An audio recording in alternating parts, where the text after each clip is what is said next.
Hey guys, Methodist Dave here at Batsto Village, and I am at the moment in the Wheelwright shop.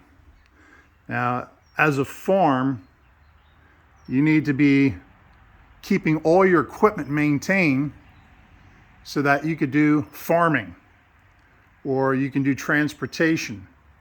If you make your goods here, you make your crops, you got to get the stuff to the market.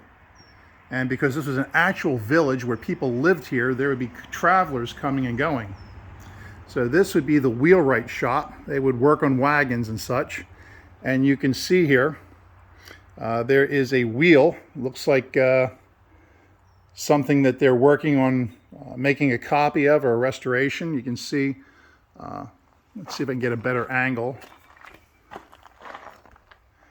You can see a pair of wheels with a shaft running here, so that looks like that might be some sort of cart.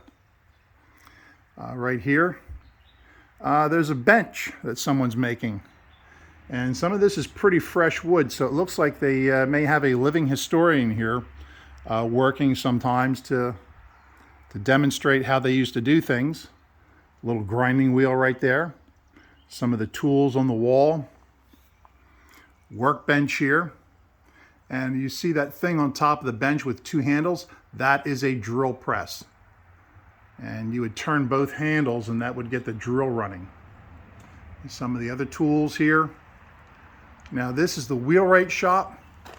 And if you notice that there's a lot of iron here, and they would be working on wagons and things like that. And when you get that wheel made, you got to get a band on it.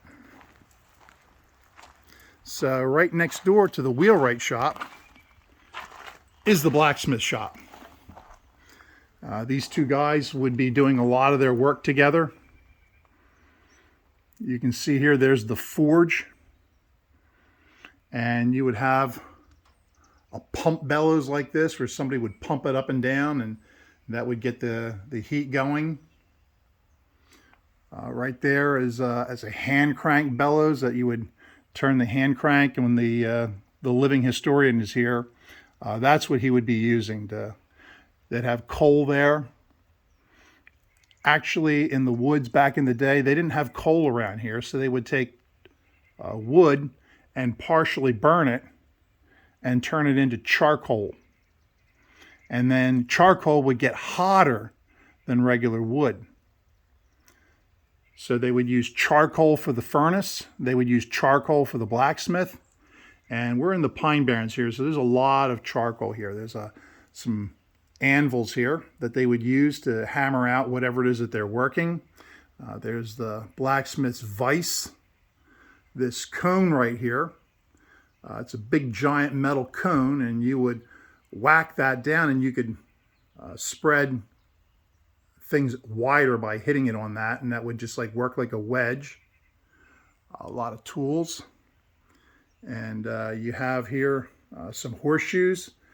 It can show you the progression of a horseshoe there. It starts with a flat bar, and then you begin to curve it, because you would be banging on that big hook on the end of your anvil here and start shaping that into a curve, and then you'd work it down eventually into a horseshoe.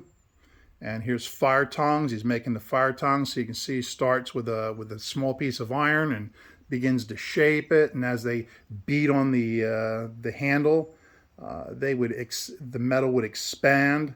It get thinner and thinner and longer till you come up with a pair of ice tongs. And there's a mortise and tenon here. You would actually cut a hole in the iron and shape another piece of iron so that it would fit into. So all kinds of interesting things that the blacksmith would do. But he would make sure that the horses were shod, fix any farm implements here, and he would take a real thin band of iron, hammer that out, and then they would heat that up and they would slide that over the wheel, the Wheelwright. There's a couple iron pieces that they would make. This would be a really hot place to work pretty much all year long. In the wintertime, it would be okay, but in the summertime, it would get hot. And they did not have anything other than a leather apron and leather gloves or things like that. Everything would be handled with a tong because there was no such thing as insulated gloves.